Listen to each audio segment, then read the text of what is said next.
আপনাদের ম্যাজিকটা সরান, এই যে এটা লাগে না, দেখা যায় না।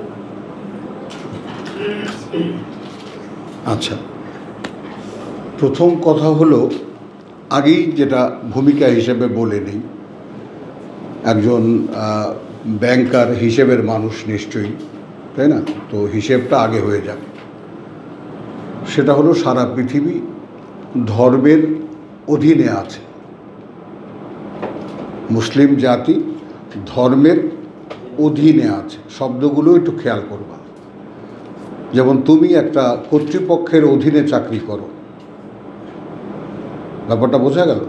তো সেই রকম তো এই কর্তৃপক্ষীয় একটা ব্যাপার, নিজের যা কিছু কর্মের স্বাধীনতা, নিজের যা কিছু কর্মটর্ম যা আছে সব কর্তৃপক্ষীয় নিয়ম অনুযায়ী হতে হয়, তাই তো? তাহলে যা কিছু ধর্মীয় কাজকর্ম আমাদের যা সমাজে হয়, এই সব কিছু ধর্মীয় নিয়ম অনুযায়ী হতে হয়, এবং সেটা 1-2 দিনের নয়, প্রতিষ্ঠিত 1500 বছর থেকে। তো এইটা যদি আমি প্রজন্ম ধরি, তাহলে প্রত্যেকটা প্রজন্ম যদি 50 বছরের ধরি, এক একটা প্রজন্ম গড় অ্যাভারেজ, তাহলে 30টা প্রজন্ম চলে গেছে রসুলের পরে। আচ্ছা, না হোক 25টা প্রজন্ম গেছে যদি 60 বছরের হয়, তো 25 প্রজন্মের পরের মানুষ আমরা। তারপরে আবার আমাদের বাংলার ইতিহাস যদি আমরা দেখি, তাহলে আরও ভয়ঙ্কর, যে আমাদের বাংলা ভূমিতে মুসলিম জাতির কোনো অস্তিত্ব ছিল না। আমরা সবাই নমশূদ্র, কথা বলছো, কামার কুমার, আমাদের প্রধানত আমরা দ্রাবিড়দের মধ্যেও রাক্ষস শ্রেণীর, নিম্ন শ্রেণীর। তো আমাদের এই দক্ষিণাঞ্চলের লোকেরা, চরাঞ্চলের লোকেরা প্রধানত জেলে। এই একটা গুড সিগন্যাল আছে এখানে হাওয়ারিদের ব্যাপারে। আমাদের যে গাঙ্গেয় বদ্বীপের যে অধিবাসীরা, অর্থাৎ বাংলার যে অধিবাসী যারা, মূল ভূখণ্ড মানে এখানকার যারা অধিবাসী, তারা তো জেলে আসলে। এবং ঈসা আলাইহিস সালামের ডাকে সাড়া যারা দিয়েছিল, তারা একদল বলে ধোপা, একদল বলে জেলে। বোঝা যায় কথাটা? জেলে। তো এই এখন আমরা আর বেশি যাব না, অনেক দূর বলা যায়। শুধু বলবো, উই পিপল আর কনভার্টেড মুসলিম। আমাদের কোনো বংশীয় ঐতিহ্য নাই। হ্যাঁ, ওইটাকে মেরে ফেলতে হবে একেবারে। যদি আর্জেন্ট হয় সাড়া দিয়ে ওটাকে একদম বন্ধ করে দিতে হবে। বুঝেছিস কথাটা? আমাদের কোনো বংশীয় ধারাবাহিকতা নাই। বংশীয় ধারাবাহিকতার কথা কেন বললাম? আরবের একটা লোক, মক্কা মদিনার একটা লোক যদি এক নাগাড়ে 50 পুরুষের কথা না বলতে পারে, তাহলে সে পরিচয়হীন। অমুক এমনে অমুক, তমুক এমনে তমুক, তমুক এমনে তমুক, এইভাবে একদম সিরিয়ালি বলে যাবে। এটা আরব কালচার। বলতে পেরেছি কথাটা? বুঝতে পেরেছ? হ্যাঁ। আর আমাদের কিন্তু, আমাদের যে কালচার, আমরা যেমন আজকে কালকে না পত্রিকায় দেখলাম যে আমরা আমাদের মধ্যে এত মেধাবী, এত কালার, এত মিক্সচার কেন? তো বিভিন্ন দেশের লোকেরা এখানে আসছে, এখানে বিয়ে শাদী করেছে, এখানে জন্ম হয়েছে, অর্থাৎ আমাদের পূর্বপুরুষের কোনো তাল গোল নেই। কারা আসলে মূল? পাঠানদের আছে, তাই না, বালুচদের আছে, তারপর পাঞ্জাবিদের আছে, এদের প্রত্যেকেরই এক একটা জাত বংশের ইতিহাস আছে, আমাদের নেই। কথাটা বোঝা গেল? কাজেই বংশীয়ভাবে আমরা ধর্ম পাইনি। অনেক বড় একটা কথা বলেছি, যদি মনে রাখতে পারো উপকারে লাগবে। আমাদের রক্তে ধর্ম নেই। বিশ্বাসী আমরা নই, এটা আমাদের ব্লাডের ধারাবাহিকতায় সেই ধারাবাহিকতা নেই, যে কারণে সব কিছুই খুব আলগা, সব কিছুই খুব আলগা। যেমন পাকিস্তানে মানে পরিবারের মধ্যে বিয়ে হতে হবে। এখন মেয়ে বাইরে একটা ছেলের সাথে তার প্রেম হয়েছে, সম্পর্ক হয়েছে, লাগে বাবা গুলি করে মারবে মেয়েকে, তবুও বিয়ে দেবে না, দেবে না। গোত্রবাদী সমাজ এত ভয়ঙ্কর। আসো, গোত্রবাদী সমাজ এত ভয়ঙ্কর।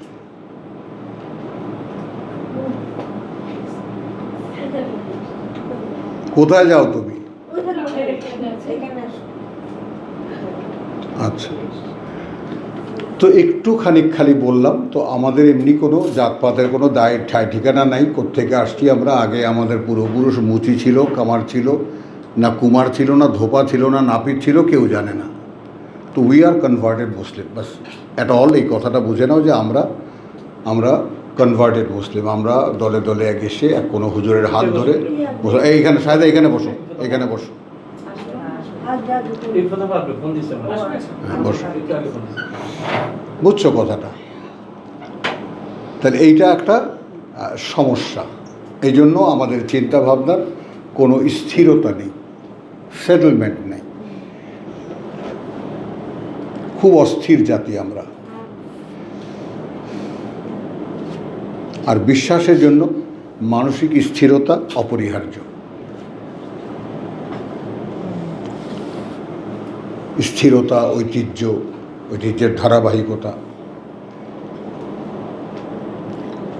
বলতে পারলাম একটা কথা? তো এই ব্যাপারটা এখন আমরা খুব আমাদের বিশ্বাসটাও, আর এখানে যারা ধর্ম ব্যবসায়ী তারাও ব্যাপারটাকে ওইভাবেই, ঠিক যেভাবে যেখানে শয়তান যেখানে যেভাবে লাগছে সেভাবেই লাগিয়েছে, ওইভাবেই লা ইলাহা ইল্লাল্লাহু মুহাম্মদ রাসূলুল্লাহ বিশ্বাস হয়ে গেছে। আপনি বলেন লা ইলাহা ইল্লাল্লাহ মুহাম্মদ রাসূলুল্লাহ, আল্লাহ ছাড়া মাবুদ নাই, মুহাম্মদ আল্লাহ রসুল, আপনার বিশ্বাস হয়ে গেছে। এখন কোরআন বলছে পুরো কোরআন না জানলে বিশ্বাসের বয়ের কাছেও পৌঁছাবে না তুমি। আমরা যাব কোথায় ভাই? তুমি হিসেবের মানুষ। কোরআন তার বার্তাবাহককে বলছে মা কুনতা তাদরি মা আল কিতাব ওয়ালা আল ঈমান, বলেছে না?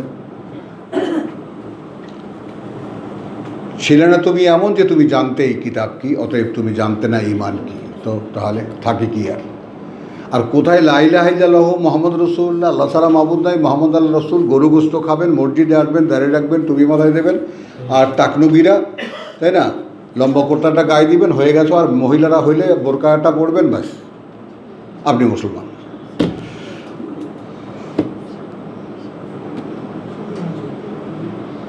হ্যাঁ, তো আর একটা কথা যদি ভাই হিসেবে কনসিডার করো তাহলে বলা খুব দাবি নিয়ে 35 বছর চলছে এই কোরআন পড়ছি, একান্তভাবে অন্য কিছু চিন্তা না করে। এখন এসে মনে হচ্ছে যে এর ধারে কাছেও পৌঁছাতে পারিনি। যদি বিশ্বাস করো এ এক মহাসাগর, কথা বুঝছো? মনে করো কক্সবাজার গেছি, কোনো দিন যাইনি, যেমন আমার ছেলে আর ছেলের বউরা এরা কোনো দিন যায়নি, খুব উৎসাহ, নাতিরা বলতেছে দাদা কক্সবাজার যাবো, আচ্ছা যাও। তো যখন যায়নি কেউ, তো তখন কি হলো, সাগর এখন কল্পনায়, সমুদ্র কোথায়? কল্পনায়। আচ্ছা, অনেক চেষ্টা করে গেলাম আমি কক্সবাজার বা চট্টগ্রামের সাগর পাড়ে কোথাও, এখন দাঁড়িয়ে সাগর দেখছি, আমার অবস্থা এই।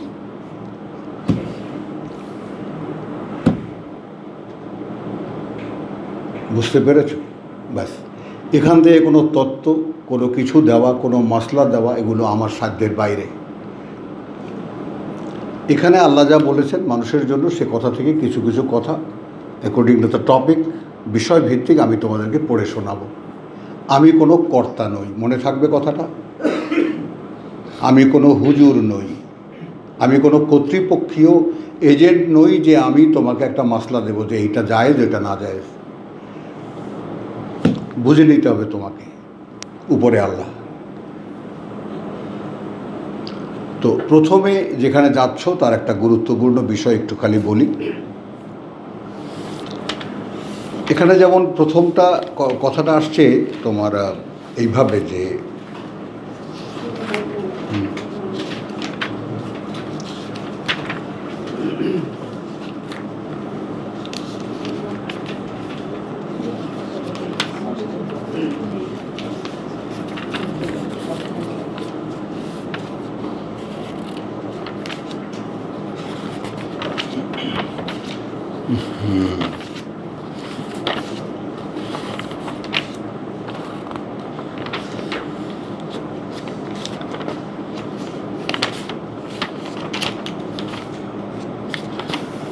আচ্ছা, প্রথমে আসি রাসূলকে জিজ্ঞেস করছে। আল্লাহ বলছেন তোমার কাছে জিজ্ঞেস করবে, করে। ইয়াস আলুনাকা, জিজ্ঞেস করবে তোমার কাছে অথবা জিজ্ঞেস করে তোমার কাছে। আনিল আহিল্লা, নতুন চাঁদগুলো সম্পর্কে। 189 সূরা বাকারা, 189, 189।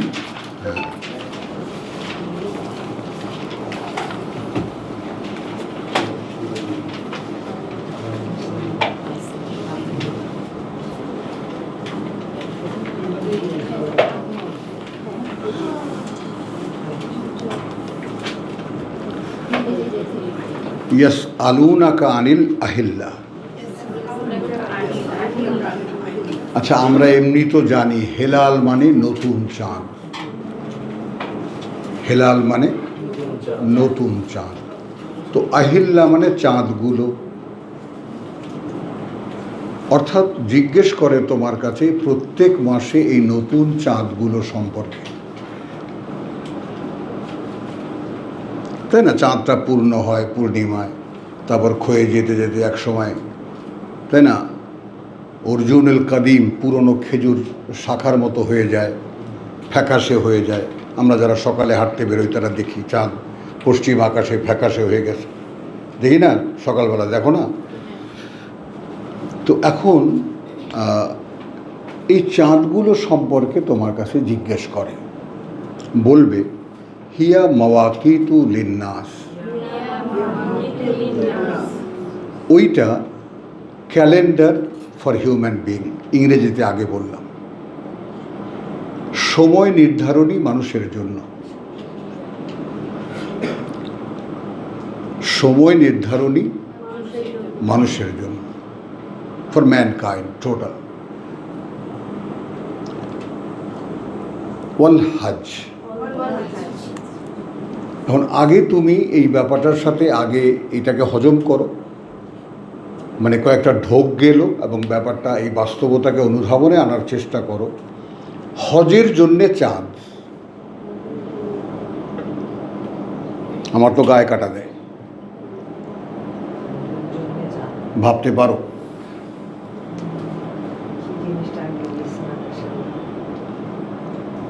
মানে দ্য পজিশন অফ হজ, এইটা বোঝাবার জন্য আল্লাহ, এটা বোঝাবার জন্য মানে এইটা, এই হজ কবে হবে? চাঁদের দ্বারা নির্ণীত হবে। তা এখন গুরুত্বটা নিজে কতটুকু দেবা সেটা তোমার ব্যাপার। হিয়া মাওয়াকিতু লিন্নাস ওয়ালিল হজ, ওটা সময় নির্ধারণী মানুষের জন্য এবং হজের।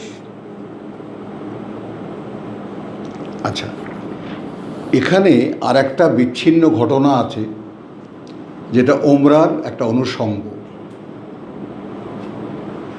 এটা সূরা বাকারা 58, 158, পেছনের দিকে।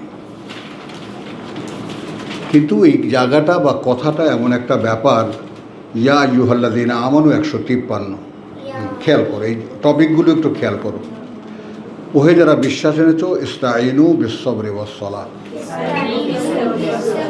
আচ্ছা, এই আয়াতটার সঙ্গে ওমরা বা হজের সম্পর্কটা কি? যখনই কোনো কিছু আমার কাছে তোমরা চাইবে আমার শেখানো ভাষায়, এটাই সালাত। আমরা তর্জমা করি ধৈর্যের সাথে, নামাজের মধ্যে বা নামাজের মাধ্যমে।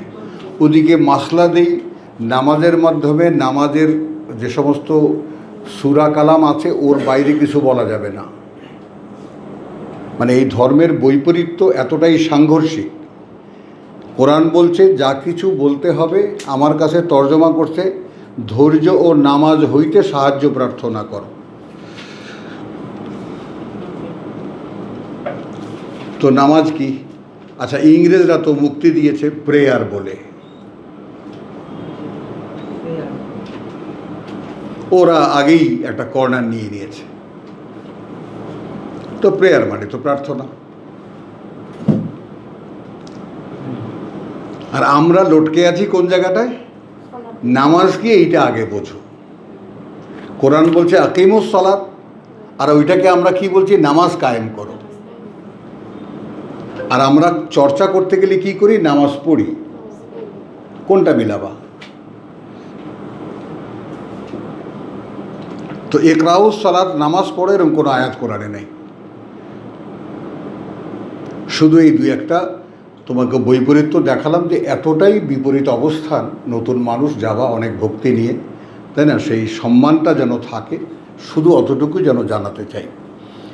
তাহলে তুমি যা কিছু বলবা আমার কাছে বলবা আমার সাথে আমার ওহির সংযোগে, অর্থাৎ আমি যেভাবে আমার কাছে বলতে বলেছি সেইভাবে বলবা। তো সেইভাবে তো কোরআনের সব তো জানা নেই, কোরআনী ভাষাও জানা নেই, কোরআনী প্রার্থনাগুলোও জানা নেই, যে কোরআনী বাক্য দিয়ে আমি আল্লাহর কাছে প্রার্থনা করব, যেটা আল্লাহর আদেশ। অথচ এইটুক বাচ্চা হাজার হাজার আছে হাফেজ। মানে এটা মানব অস্তিত্বের জন্য এই কোরআন এতটাই সহজ যে 3 বছর বয়সে দিলে 7 মাস লাগে কোরআন মুখস্থ করতে। 3 বছরে যদি তুমি দাও, 7 মাস, 8 মাস, 9 মাসে কোরআন মুখস্থ। তো স্বয়ং সৃষ্টিকর্তা আমাদেরকে যে পাঠ্য দিয়েছিলেন তা আত্মস্থ করতে, মুখস্থ করতে, মগজে নিয়ে নিতে 7 থেকে 8 মাস বা 1 বছর লাগে। আর ভাষাবিজ্ঞান বলছে যে কোনো ভাষা, একটা বা দুইটা, সে মাতৃভাষার মতো শিখতে পারবে যদি 3 থেকে নিয়ে 7-এর মধ্যে তাকে শেখানো হয়। বয়স বলো 3 থেকে নিয়ে 7-এর মধ্যে। এখন সেখানে চিংপিং, জিং, চাইনিজ ভাষা হোক, জাপানি ভাষা হোক, যত দুরূহ ভাষাই হোক, একটা ছেলে বা একটা মানব সন্তান সে তার মাতৃভাষার মতো বুঝতে পারবে সে ভাষা। তাহলে আরবি ভাষা কি? আরবি ভাষা তো বাংলার, মানে বাংলা ভাষা এর চেয়ে অনেক কঠিন ভাষা, ভাষার দিক থেকে, লিঙ্গুইস্টিক দৃষ্টিতে বাংলা ভাষা অনেক দুরূহ ভাষা। আরবি সহজ এবং অত্যন্ত শক্তিশালী, এজন্যে সকলের জন্য শিখতে সহজ। যাই হোক, তো তাহলে ওয়ালা তাকুলু লিমান ইউকতালু ফি সাবিলিল্লাহি আমওয়াত বাল আহইয়া ওয়ালাকিন লা তাশউরুন। আমি বাংলা বলে যাচ্ছি, বলবে না তোমরা যারা নতুন মুসলিম হয়েছে তাদেরকে বলছে, বলবে না তোমরা যারা মারা গেছে আল্লাহর পথে, নিহত হয়েছে আল্লাহর পথে, তারা মারা গেছে, বরং তারা এই জীবনে প্রবেশ করেছে। আসো, ওয়ালাকিন লা তাশউরুন, কিন্তু তোমরা এখনো সেটা বুঝতে পারো না। হ্যাঁ,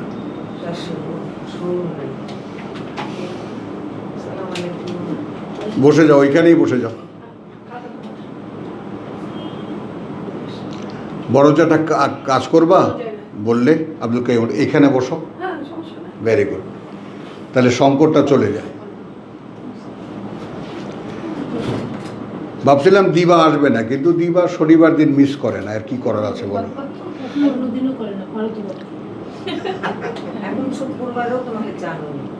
কি বলো, তুমি কিছু বলো, তুমি কিছু মিষ্টি মিষ্টি হাসো কেন? তুমি দিবার সম্পর্কে কিছু বললে তুমি আমার সঙ্গে থাকো না। ওয়ালা তাকুলু লিমান ইউকতালু ফি সাবিলিল্লাহি আমওয়াত বাল আহইয়া ওয়ালাকিন লা তাশউরুন। তাহলে যারা আল্লাহর পথে মারা গেল তারা মরেনি, তারা জীবনে প্রবেশ করেছে, তোমরা এখনো সেটা বুঝতে পারো না। তো এখন শ্রেণীবদ্ধ হয়ে গেল। তোমার কিতাব আছে সঙ্গে, এই কথাটা বুঝে নাও। তার মানে এই সূরা বাকারা, এটা অনেক ইতিহাস বলবো কি, সূরা বাকারা বলতে হিজরত করে মক্কা থেকে যে মুসলিমরা এসেছে, কেউ বলে 70 জন, কেউ বলে 80 জন, কেউ বলে 90 জন। তো এখন 4-5 বছরের মধ্যে মদিনাতেও কিছু বিশ্বাসী মানুষ তৈরি হয়েছে। মোহাম্মদ এইটা বলে, মোহাম্মদ ওইটা বলে, এরকম আলোচনা চলছে, গুনগুন গুনগুন, তাই না, আওস এবং খাজরাজ গোত্রের মধ্যে। তো হ্যাঁ, বুঝেছ কথাটা? তো একটা আভাস, রেসালাত এসেছে, আল্লাহর নবী এসেছে, এইটা আবার সবচেয়ে বেশি চাউর করেছে ইহুদিরা নবীর বিরোধিতা করতে গিয়া। যেমন আমার বিরোধিতা করতে গিয়ে আমাকে বিখ্যাত বানানো হয়েছে। হ্যাঁ, কত রকমের গালিগালাজ চলছে, বুঝছো? ওয়ালা তাকুলু লিমান ইউকতালু ফী সাবিলিল্লাহি আমওয়াত বাল আহইয়া ওয়ালাকিন লা তাশউরুন। তাহলে এইটা হলো যে আমরা আমাদেরকে একটু দেখি, যারা আল্লাহর পথে নিহত হয়েছে, আমরা তো এটা ভাবতেও পারি না। এই ম্যাডাম, আমরা তো এটা ভাবতেও পারি না। পারি? হ্যাঁ, এই কথাটা আল্লাহ বলেছেন। আমরাও যারা এখানে আছি, বোনেরা সকলে ব্যাপারটা শুনে নাও, যে আমরা এই ব্যাপারটা এখনো অনুধাবনে আনতে পারি না। অবশ্য তার বুঝতেছো ব্যাপারটা, প্রত্যেকটা কথা এখানে বলা না বলু ওয়ান্নাকুম, আমি কিন্তু পরীক্ষা করব, আমরা কিন্তু পরীক্ষা করব তোমাদেরকে। এই পরীক্ষার ব্যাপারটা 124-এ ম্যাডাম এর আগের পাতায় কথা বুঝছো, এর আগের চ্যাপ্টার যেখান থেকে ইব্রাহিমের প্রসঙ্গ শুরু হয়েছে সেখানে আছে তোমার ওয়াইদ ইবতালা ইব্রাহিমা রব্বুহু 124 সূরা বাকারা, যখন যাচাই করলেন ইব্রাহিমকে তার প্রতিপালক বেকালিমাতিন, বেশ কিছু কথা দিয়ে ফাআতাম্মাহুন্না, সবগুলো পূর্ণ করেছে সে। যখন যে কথা বলেছে, যখন যে প্রশ্ন করেছে, যখন যে কাজ করতে বলেছে, তার ল্যাঙ্গুয়েজ হলো, কথা বুঝছো, যখনই বলেছে তাকে আসলিম ক্বালা আসলামতু লিরাব্বিল আলামিন, ক্বালা ইন্নী জাইলুকা লিন্নাসি ইমামা। তাহলে ইব্রাহিমকে আমাদের জাতির পিতা বানাবার আগে কত রকমের পরীক্ষা হয়েছে একটু দেখে নাও।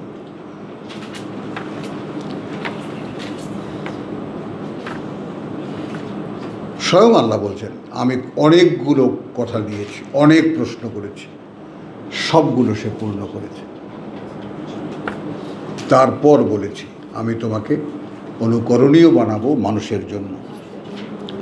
ক্বালা ওয়া মিন যুররিয়াতি, আমার বংশধারা থেকে। আল্লাহ বললেন ক্বালা লা ইয়ানালু আহদি আয-যালিমিন, যারা নিজেদের সর্বনাশ করবে তারা আমার এই অঙ্গীকারের নাগাল পাবে না। এরপরে আমি এই প্রসঙ্গে আর যাচ্ছি না। অর্থাৎ আমাদের পিতাকে নানানভাবে পরীক্ষা করা হয়েছে, আমাদেরকেও পরীক্ষা করা হবে, এইটা আগে বোঝো। তখন পরীক্ষা দিতে যারা প্রস্তুত তাদের জন্য বিশ্বাস। তুমি বুঝেছ? তোমার নাম রুমিনা, বাবা দেখেছো বাবু আজকে পাস, পরীক্ষায় পাস, একবারে ওর নাম মনের মধ্যে বসে গেছে। হ্যাঁ, রুমি, হ্যাঁ হ্যাঁ। ওয়ালানাবলুওয়ান্নাকুম বিশাইইম মিনাল খাউফ ওয়াল জু ওয়া নাকসিম মিনাল আমওয়াল ওয়াল আনফুসি ওয়াস সামারাত। 5টি পরীক্ষার আইটেম, সেটা দেখে নাও। একটা হলো যে ভয়, প্রথমত ভয়। এখন এই ভয়ের মধ্যে সবচেয়ে বড় ভয় হলো লোক ভয়, পাছে লোকে কিছু বলে।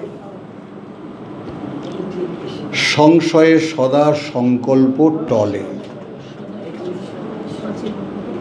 তাই না? আমরা জানি সকলেই, যে কোনো সংকল্প টলে যায়, পাছে লোকে কিছু বলে।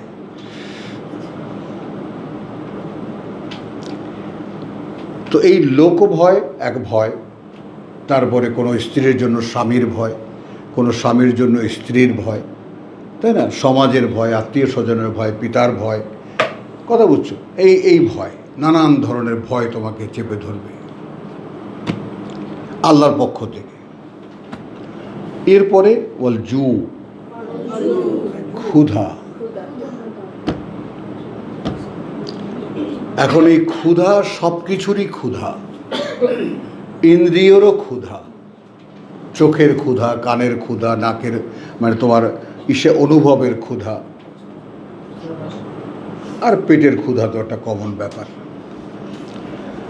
ওয়া নাকসিম মিনাল আমওয়াল, এবং সহায় সম্পদের ঘাটতি, হঠাৎ করে লস হয়ে যাবে, কোনো কারণ নেই, খুঁজে পাওয়া যাবে না। বুঝেছো বাবু, আমার প্ল্যান প্রোগ্রাম, আমার সমস্ত উদ্যোগ মানে সব অবাক হয়ে যায় এই সমস্ত ভাবনা চিন্তা দেখলে ব্যবসার, কিন্তু কাজের কাজ হয় না, আর যেটা হয় সে পয়সা নিয়ে যায় মানুষে, আমি ভাগে পাই না। এগুলো আমার ব্যবসায়ী জীবনের ইতিহাস। উপায় করি আমি, নিয়ে যায় আর একজনে। বুঝেছ? তো তাহলে ভয়, ক্ষুধা, সম্পদের ঘাটতি, এরপরে আসলো ওয়াল আনফুস, ব্যক্তিগত জীবনে অসুখ বিসুখ, এটা সেটা, কথা বুঝছো, দুঃখ, শারীরিক কষ্ট, নফস, ও সামারাত। আর সামারাত বলতে সাধারণত বোঝা যায় ক্ষেতের ফসল, ব্যবসার লাভ, কর্মের ফসল। আর সবচেয়ে এখন যেটা, এখন আমরা একালের মানুষ, আমাদের কাছে সবচেয়ে বড় হয়ে গেছে career of life, engineer, doctor, এই যে পিএইচডি, কথা বলছে, এই সব কোশ্চেনের মুখে ফেলে দেওয়া হবে। সামারাত, সামারাত বহু বচনে, জীবনের যে কোনো অ্যাচিভমেন্ট অফ লাইফ, তুমি পিএইচডি করেছো, তুমি ডাক্তার হয়েছো, তুমি ইঞ্জিনিয়ার হয়েছো, তুমি পাইলট হয়েছো, এখন বিশ্বাসের সামনে এসে পড়েছ। এখন বিশ্বাস চর্চা করতে গেলে এটা কাজে লাগাতে পারে না, কি করবে?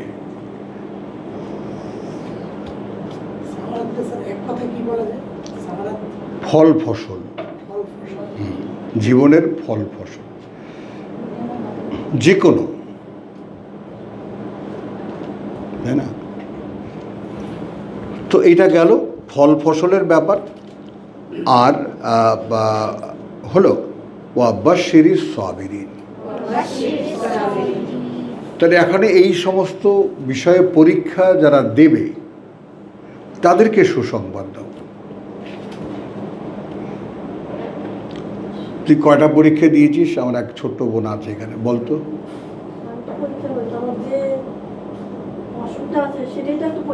দেখছো উবু, হ্যাঁ দেখো বোঝোর কি তেদোর, এখন চিন্তা কর। এটা বলে কয়ে দিছে আল্লাহ তোকে, এখন বোঝো, দেখছো কত পাকনি, দেখছো? তো আলহামদুলিল্লাহ, এরকমভাবে এটা মানে ইট উইল বি প্ল্যান। বিশ্বাসে আসার মুখে পরীক্ষা হবে। ইয়েস,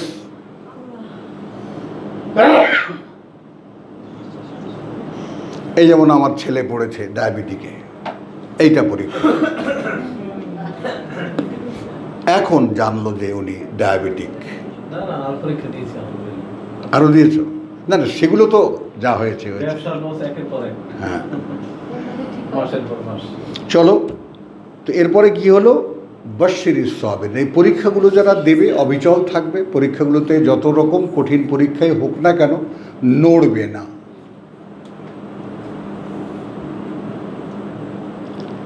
বিশ্বাসের পথ থেকে নড়বে না। এখন আমার উপর দিয়ে কত স্টিম রোলার গেছে অনুমান করো।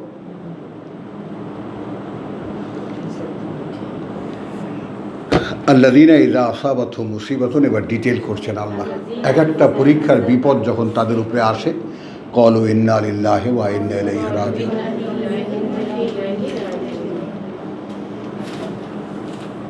এক একটা পরীক্ষার বিপদ যখন তাদের উপরে এসেছে, বলেছে যে আমরাই তো আল্লাহর জন্য। অথচ এই দোয়া আমরা মরলে তারপর পড়ি। মানে কত উল্টো আমাদের এই ধর্ম।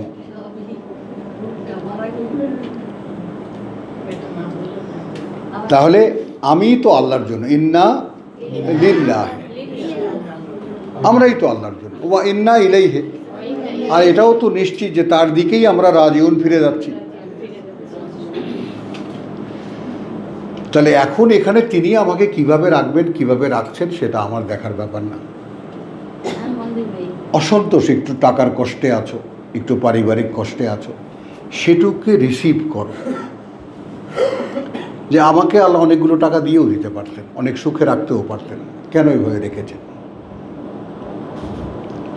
তো যদি এইটা আমি প্রশ্নটাকে উত্তরটা নিতে পারি যে আমাকে আল্লাহ এইভাবে রেখেছেন, আমি কৃতজ্ঞ। এই জন্য কোরআনের সূচনাই হলো আলহামদুলিল্লাহ রাব্বিল আলামিন। যে কোনো অবস্থাতে আমি কৃতজ্ঞ।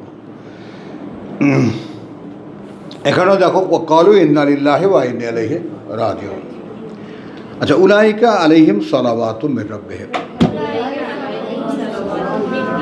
সালাওয়াতুন মিন রাব্বিহিম। হ্যাঁ, রাব্বিহিম, হ্যাঁ ওই রকম যারা, তো এখানে তাদের উপরে আলাইহিম সালাওয়াত, কি নামাজগুলো বলবো, কি বলবো, কানেকশন, সংযোগের ধারাবাহিকতা, ধারাবাহিক সংযোগ, বহু বচনে সালাওয়াত। উলাইকা আলাইহিম সালাওয়াতুন মিন রাব্বিহিম, ওই রকম যারা, অর্থাৎ পরীক্ষায় যাই এসেছে, বিপদ আপদ এটা সেটা, ইন্না লিল্লাহি ওয়া ইন্না ইলাইহি রাজিউন, আমি এই পরীক্ষা দেব। কারণ আমি শুনে ফেলেছি যারা আল্লাহর পথে নিহত হয় তারা জীবনে প্রবেশ করে। আর আমার এখনকার জীবন কোনমুখী? মৃত্যুমুখী। আমার জীবন কোন দিকে যাচ্ছে, কোন দিকে এগোচ্ছে? মৃত্যুর দিকে। তো পৃথিবীর সকল অধিবাসীদের জীবন কোন দিকে যাচ্ছে? মরণের দিকে যাচ্ছে। আর আমি নিজেই মরণের দিকে যাচ্ছি, কারণ আমি জানি যে মরণের দিকে গেলে যদি আল্লাহর পথে আমাকে আমি দিতে পারি, তাহলে আমি জীবনে প্রবেশ করব। সম্পূর্ণ বিপরীত দুটো দিক। তো উলাইকা আলাইহিম সালাওয়াতুম মির রাব্বিহিম ওয়া উলাইকা হুমুল মুহতাদুন। এইখানে যুগে যুগে কালে কালে সকল গবেষকদের একটা রহস্যময় প্রশ্ন এইখানে, এইখানে কেন ইন্না সাফা ওয়াল মারওয়াতা মিন শাআইরিল্লাহ? ভাই তো একটু কোরআনের সম্পর্কে অভিজ্ঞতা আছে, এই জায়গাটা, এই কথাটা কেন?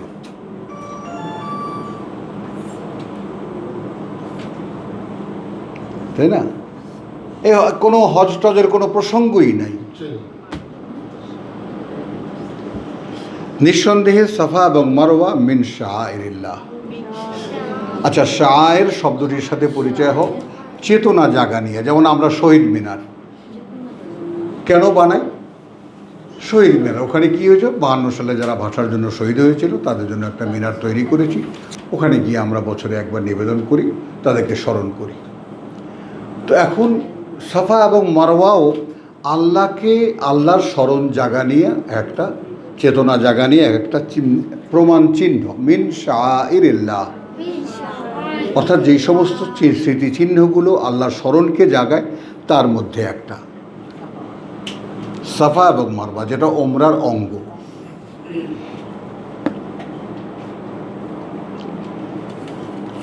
ফামান হাজ্জাল বাইত, এখন যে হজ করবে, তীর্থ দর্শন করবে, শব্দটা মুখে উচ্চারণ করা যায়? বাংলাভাষী মানুষ আমরা, তীর্থ দর্শন। হ্যাঁ, তীর্থ দর্শন মানে অনেক ক্লেশ করে যেটা দেখার জন্য যাই, সেটা দেখতে পাওয়ার পরে যে তৃপ্তিটা পাওয়া যায়। এখন তো কষ্ট কোথাও চেষ্টা করলেও করতে পারবা না, তাই না? এখান থেকে যাবা গাড়িতে, প্লেনে উঠবা, এসি, সেখান থেকে আবার এসি বাস, সব ওই ঠান্ডার যাচ্ছ গরমের দেশে, গরমের সাথে দেখা হবে না। তো কিসের ওমরা করবা বলো?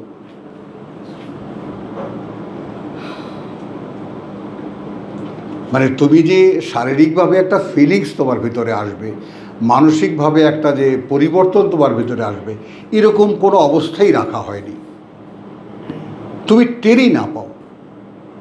এবং আগামীতে সৌদি আরবের প্ল্যান হলো যারা বাইরের লোক তারা আসবে এবং তাদেরকে একটা সুন্দর প্যাকেজের মধ্যে একটা চেইন করা হচ্ছে। ওই যে হজ করবে, যে ওমরা করবে, ওই সব এরকম করে সে সৌদি আরবের স্থানীয় কালচার সম্পর্কে, স্থানীয় অবস্থা কিছুই যেন জানতে না পারে। ইন্না সাফা ওয়াল মারওয়াতা মিন শাআইরিল্লাহ ফামান হাজ্জাল বাইত। এখন যে আমি কি বলেছি, তীর্থ দর্শন করবে এই ঘরের, খুবই একটা মানে খুব অনুভূতি সম্পন্ন একটা শব্দ আমি তোমাকে বলেছি, তীর্থ দর্শন করবে। কারণ তীর্থ শব্দটি বাংলা শব্দের একটা খুব মিষ্টি শব্দ। কতটা বোঝো? বাংলা ভাষায় একটা মিষ্টি শব্দ তীর্থ। তীর্থযাত্রা খুব বহুল প্রচলিত হিন্দু ধর্মে, এই জন্যে আমরা ওটা নেই না। আমরা জোর করে এখানে হজকে ঢুকাই। হজ আরবি শব্দ, তো বাংলায় 90টা শব্দ বলতে পারি, এখানে এসে হজ, তীর্থ বলতে পারি না। কারণ তীর্থ বললে মূল ব্যাপারটা বুঝে আসবে, এটা একটা কষ্টের যাত্রা। এখানে শুধু দেওয়ার যাত্রা, শুধু দেব, শুধু কষ্ট করব, শুধু কষ্ট করব, শুধু কষ্ট করব। কত দূর আর কত দূর বলো মা, পথের ক্লান্তি ভুলে স্নেহ ভরা কোলে তব মা গো। এই যে ব্যাপারটা, বলো কবে শীতল হব। তো তীর্থ দর্শনের ব্যাপারটা, তীর্থযাত্রার ব্যাপারটা খুবই মর্মান্তিক, খুবই কষ্টকর। এবং ওই যে বললাম, সেই কষ্ট করার তুমি চেষ্টা করলেও সেটা পাবা না। তাহলে এখন যাচ্ছ যে টোটালটাই বেকার। আসার পরে তোমার কাছে মনে হবে গেলাম আর আসলাম কেন, গেলাম আর কেন আসলাম, তুমি হিসাব মেলাতে পারবা না। হিসাবই মেলাতে পারো, কেন গেলাম, খাবা কতটা টাকা নষ্ট করে আসলাম, বুঝছো? আর হজ তো মাশাআল্লাহ, ওটা তো একটা পিকনিক, কথাটা বুঝছো? আর বেসিক্যালি হজ হয়ও না, কারণ কোরআনে যতদিন পর্যন্ত হজ, কাবা ঘর কোরাইশদের অধীনে ছিল, কোরাইশদের অধীনে ছিল, তখন হজ ছিল, নামাজ ছিল, সব ছিল, সব ছিল। কিন্তু সেইখানে এসে রসুল যখন বললেন লা ইলাহা ইল্লাল্লাহ, আর মানা যাবে না। এবং 13 বছর চেষ্টা করে আল্লাহ মাইক মোহাম্মদকে নিয়ে রাতের বেলা পলায় গেছে। আল্লাহ পলাইছে ধর্মের ভয়ে। কাজে ধর্মটাকে আগে বোঝো। ধর্মে যদি মানুষকে একবার পেয়ে বসে, তা সেখানে আল্লাহ কিছুই না। 2 কোটি মূল্য নাই সেখানে আল্লাহ। এই কথাটাই এই কোরআনে পাতায় পাতায় লেখা, বুঝছো কথাটা? তো ইন্না সাফা ওয়াল মারওয়াতা মিন শাআইরিল্লাহ ফামান হাজ্জাল বাইত আও ইতামারা, এই আসলো ওমরা, একেবারে খাস। যে তীর্থ দর্শন করবে ওই ঘরখানার, আও ওমরা, এটা ওই তীর্থ দর্শনী।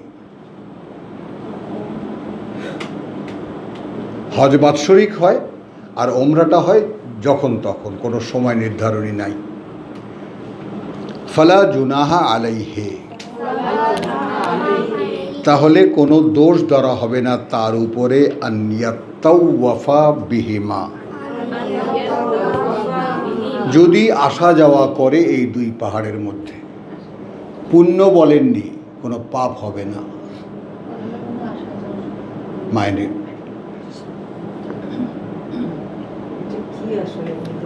হ্যাঁ, আল্লাহ এটাও স্বীকৃতি দিয়েছেন, আল্লাহর স্মরণ চিহ্নগুলোর মধ্যে একটা।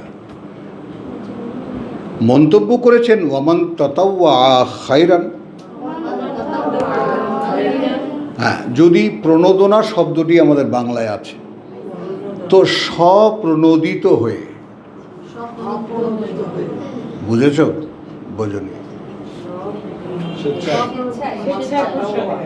হ্যাঁ, স্বেচ্ছায় না, বলছি যে স্বেচ্ছায় উদ্যোগ নিয়ে কেউ যদি এটা করে, অর্থাৎ সাফা মারওয়া সে যদি মঙ্গলের আকাঙ্ক্ষায় করে, আল্লাহ বলেছেন কোনো পাপ নেই, পুণ্য আছে তাও বলেননি, বলেছেন আমার স্মৃতিচিহ্ন বটে। এখন কেউ যদি সেখানে কোনো পুণ্য অর্জনের জন্য কিছু একটা করে, তাহলে কি ফাইন্নাল্লাহ শাকিরুন আলিম, তাহলে আল্লাহ তার অবস্থানকে জানিয়ে দিলেন, তাহলে আল্লাহ শাকিরুন আলিম, মূল্যায়নকারী, পূর্ণ অবগত। এইখানে হলো হজ ওমরার মূল রহস্য। কী জন্য তুমি এসেছো, তাই না? তুমি কি নাম ফাটাতে এসেছো আল হাজ হবা, নাকি সত্যিকার অর্থেই আমার কাছে কিছু চাইতে এসেছো? এইটা আগে বুঝে নাও। তুমি কি সত্যিই কিছু চাইতে যাচ্ছ? তাহলে প্রত্যেকটা পদক্ষেপ তোমার পুণ্যের। ওই যে পিকনিক করে এসেছে,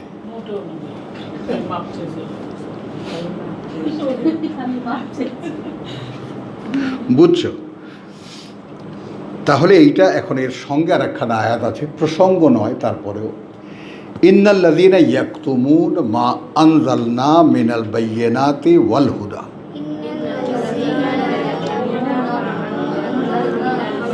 নিঃসন্দেহে তারা যারা গোপন করে যা অবতীর্ণ করেছি আমি মিনাল বায়্যিনাত, স্পষ্ট সব বর্ণনা, ওয়াল হুদা, যেটা মানুষকে পরিচালনা, নির্দেশনা, তাই না? মিন বাদি মা বায়্যান্নাহু, এর পরে যে আমি সুস্পষ্ট বর্ণনা করেছি তাকে লিন্নাসে ফিল কিতাব, মানুষের জন্য এই কিতাবে। এইটা যারা গোপন করে,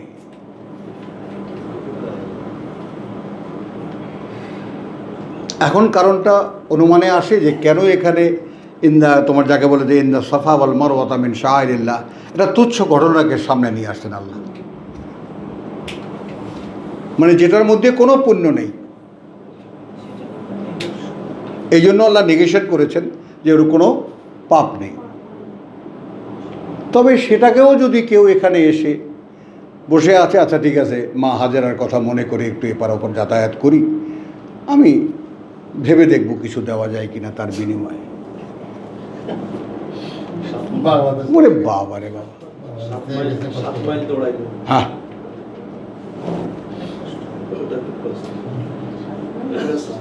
কোনো পুণ্য নেই, ক্যাটাগরিক্যালি ডিনাই করেছেন আল্লাহ, কোনো পুণ্য নেই,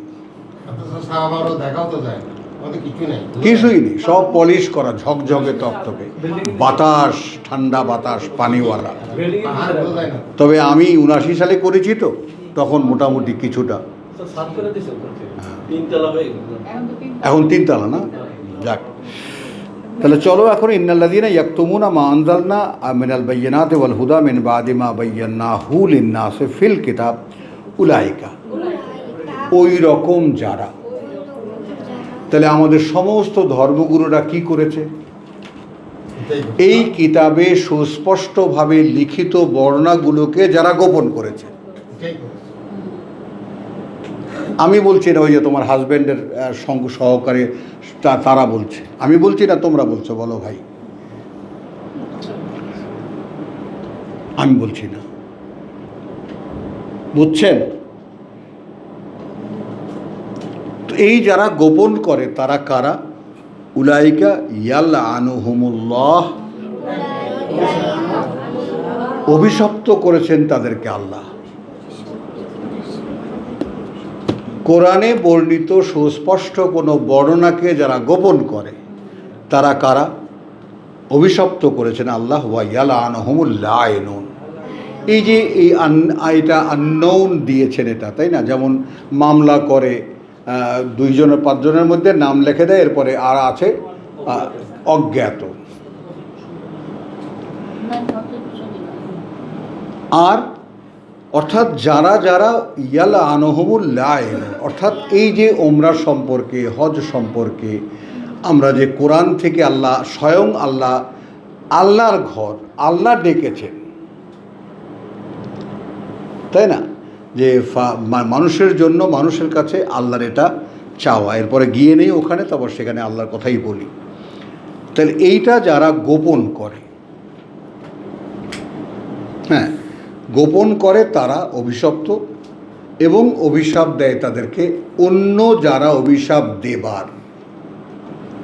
একটা মানুষের মনে ছোট্ট একটা আঘাত লাগলো যে আমি এই ব্যাপারটা জানি না।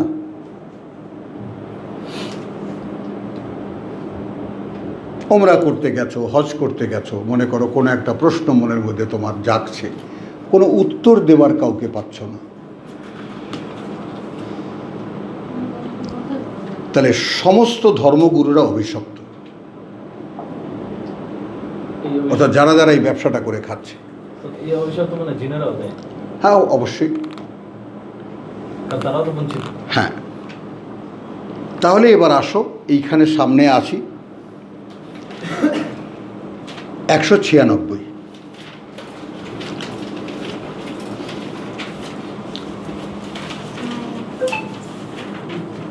ওয়া আতিম্মু আল হজ্জা ওয়াল উমরাতা, পূর্ণ করো হজ এবং ওমরা। দেখেছো পাশাপাশি বলছেন, কিন্তু তার মানে হজকে হজ্জুল আকবার সূরা তওবায় বলেছে, বাৎসরিক হজ, আর ওমরা সারা বছরের হজ।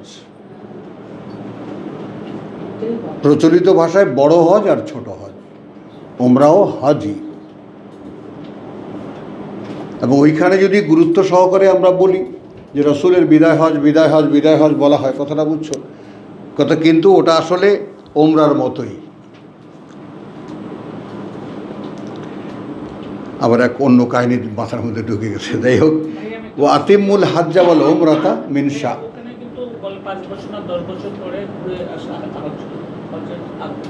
হজে আগ ও আরে শুক্রবার দিন হজ হলে আকবরী হজ, কোথায় আছো তুমি,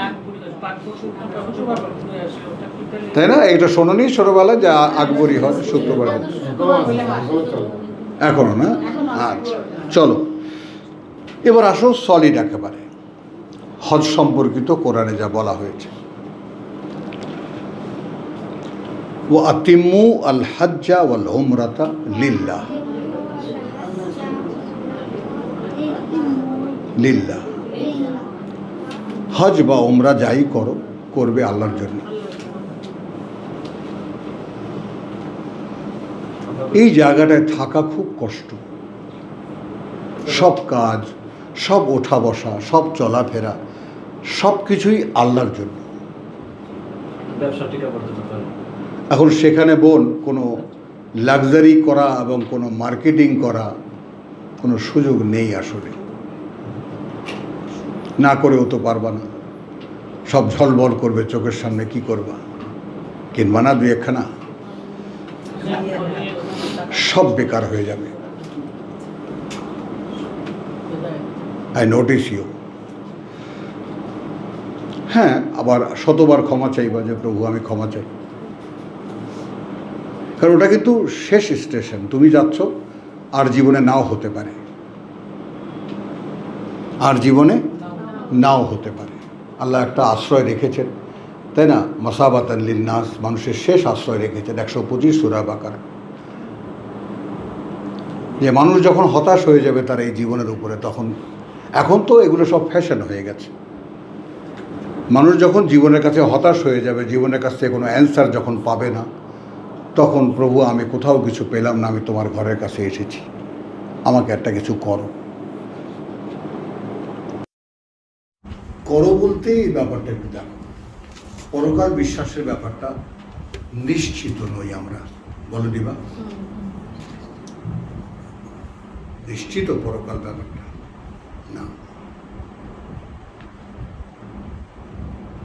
এই তুমি এক সাদা চেহারা, আর আমার আর এক বোন আছে সাদা চেহারা, শাহেদা, সত্যের সাক্ষ্যদান, কথা বলছো? এইগুলো সব ক্রিমিনাল, দেখো সব চেহারার মধ্যেই সব ক্রাইম ভর্তি। তো জিনিসটা কিরকম যে আমরা কেউ নিশ্চিত নই, এইটা হলো সবথেকে বড় ভয়ঙ্কর ব্যাপার।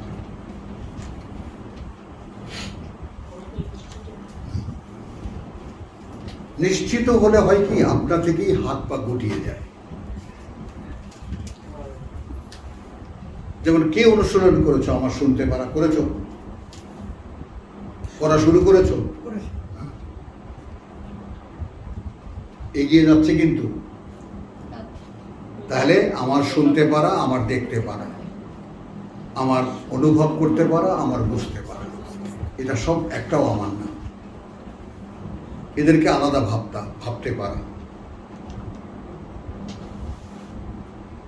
তারপর এদের সঙ্গে সম্পর্ক তৈরি করা। নামও অনুশীলনীতে দেরি নেই, মানে দেরি করার সময় নেই, বুঝছো? তো এখন যাচ্ছ, কি জন্য যাচ্ছ? কিছু পুণ্য একটা ব্যাগের কোনায় রেখে দেবে, এই জন্য যাচ্ছ? ওটাকে জীবনের জন্য যাচ্ছ, এটা বুঝে নাও।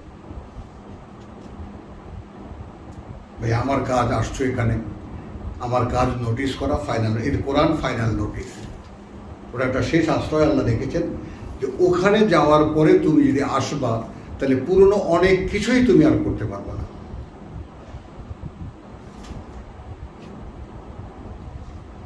তাহলে ওই যে স্যালিউট করে এসেছো আল্লাহর ঘর, ওই যে আল্লাহ কিন্তু হাতে রেখে দিয়েছেন, আল্লাহ শাকিরুন আলিম, আল্লাহ তাআলা মূল্যায়নকারী, কিন্তু তিনি অবগত কাকে কি দিতে হবে।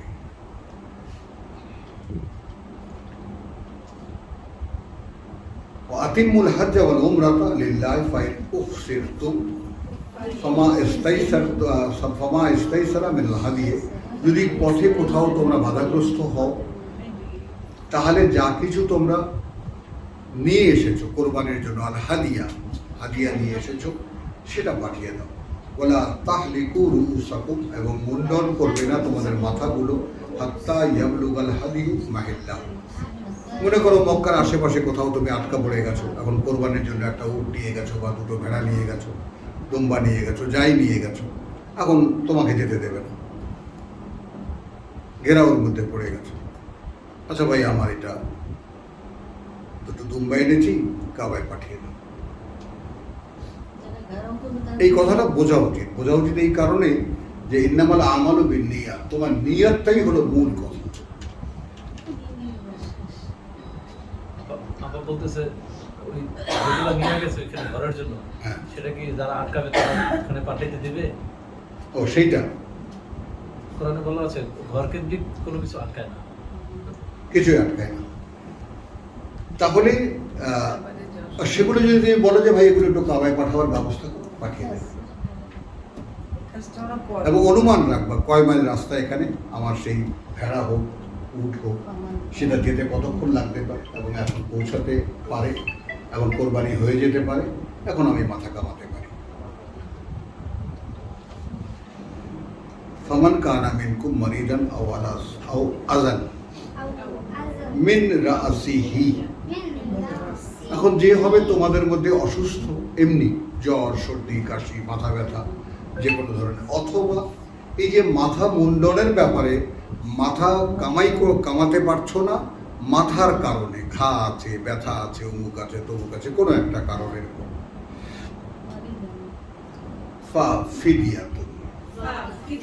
তাহলে মুক্তিপণ দিতে হবে, জরিমানা দিতে হবে। এটা আলাদা আলাদা।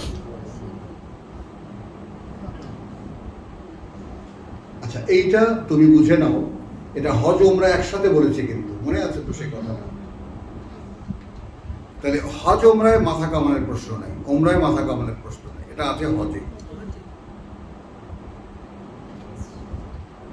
ওমরা করার পরে মাথা কামানো বা চুল কাটার কোনো শর্ত নেই।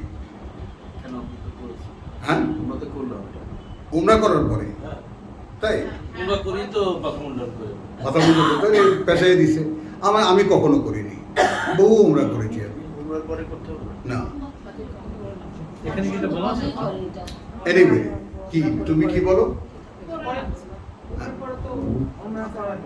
মাথা কামাই। আচ্ছা, তাই আমি সেটাও কিন্তু জানিয়ে দিলাম যে অনেকে এটা আমল করে, অনেকে করে না, আমার কথাটা বোঝো। কিন্তু আমি আমি বহু উমরা করেছি, আমি কখনো। কিন্তু পাকিস্তানিরা করে না। হ্যাঁ, পাকিস্তানিরা করে না, ওরা একবারে শেষ করে তারপরে করে। না, একবারে শেষ করে মানে সেটা এখন এখানে আসছি আমি। এটা কি উভয় ক্ষেত্রে না? আমি তো সেটা বলছি তো। আসো তাহলে রাফি ফিদিয়াতুন, কথা বুঝছো? কিন্তু এখানে তুমি দেখো, এখানে কি তুমি কিন্তু এখন অবরুদ্ধ, সে অবস্থায় পাঠিয়ে দিয়েছো তোমার কোরবানির পশু জবাইয়ের জায়গায়, অনুমানের জন্য বসে আছো যে ওটা যদি পৌঁছায় তাহলে এখন মাথা কামাবা। বোঝা গেল কথাটা? তাহলে এখন যদি সেটা তোমার মানে মাথা কামানো যাচ্ছে না মাথার কারণে, তাহলে জরিমানা দিতে হবে।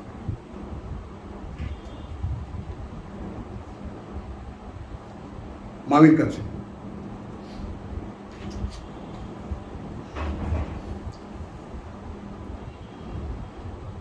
হলো। তাহলে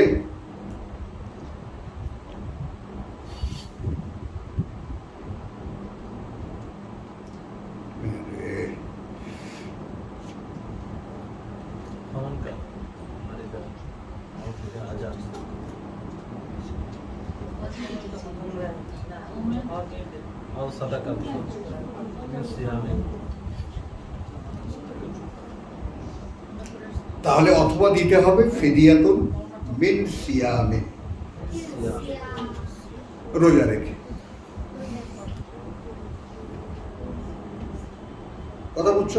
ফিদিয়াতুন মিন সিয়ামিন আও সাদাকাতিন আও নুসুকিন, অথবা দান করতে হবে অথবা কোরবানি করতে হবে,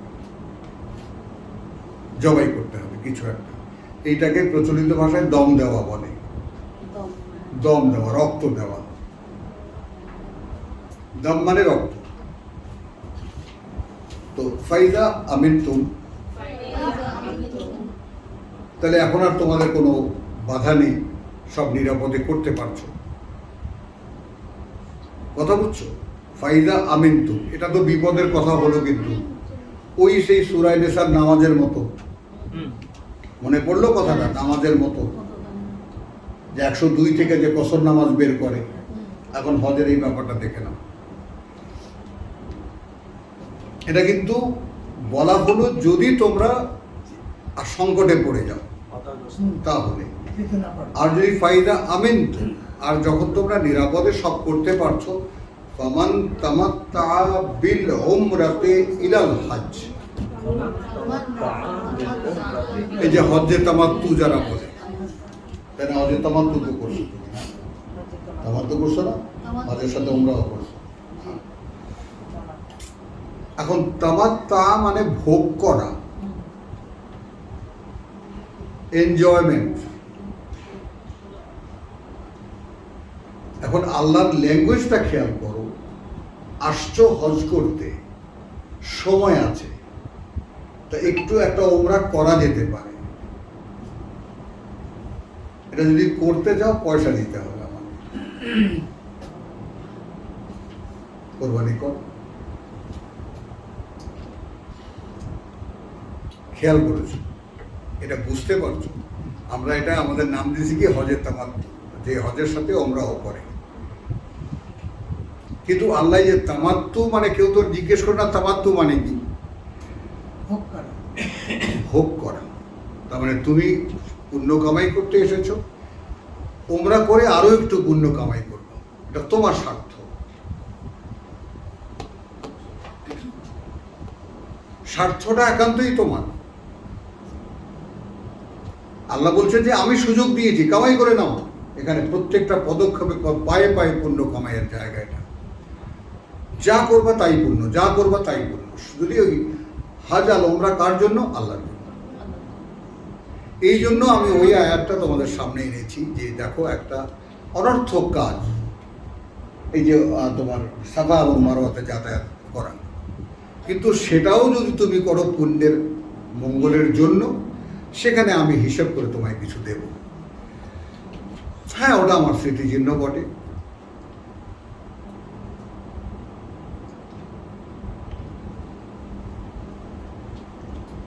স্যার এখানে কিছু করো বলতে হজ এবং ওমরাতে স্পেসিফিক কি করবে? স্পেসিফিক কি কাজ করবে? কর্মটা কি আমার? দেখাবো। ইলাল হজ্জে ফামা ইস্তাইসারা মিনাল হাদিয়ে, তাহলে যা তোমার পক্ষে, কোনো চাপ নেই, তোমার পক্ষে যা সম্ভব হয় ওটা আমরা দেবো, বলবো আমি, সেটা তোমাকে দিতে হবে। ফামান লাম ইয়াজিদ, এখন কারো সামর্থ্য নেই, সিয়ামু সালাসাতে আইয়ামিন ফিল হজ, এইখান থেকে 10 রোজা বের করে, এই আয়াত থেকে রোজার মাস ভুলে যায়, এখান থেকে 10 রোজা বের করে। তাহলে 10টি 3 দিন রোজা রাখতে হবে হজের মধ্যে, ওয়াসাবআতিন ইযা রাজাতুম, 7টি যখন তুমি বাড়িতে ফিরে আসবে। তিলকা আশরাতুন কামিলা, এই 10টি সম্পূর্ণ। যালিকা লিমান লাম ইয়াকুন আহলুহু হাদিরিল মসজিদুল হারাম, যার বসতি মসজিদুল হারামের আশেপাশে নয়। ওয়াত্তাকুল্লাহ ওয়া আলামু আন্নাল্লাহা শাদীদুল ইকাব। হলো সূরা আল ইমরান।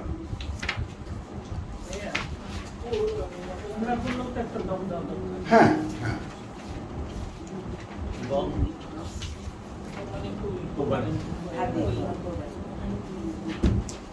এখন এখানে কথাটা বুঝছো, এখানে দেখেছো কি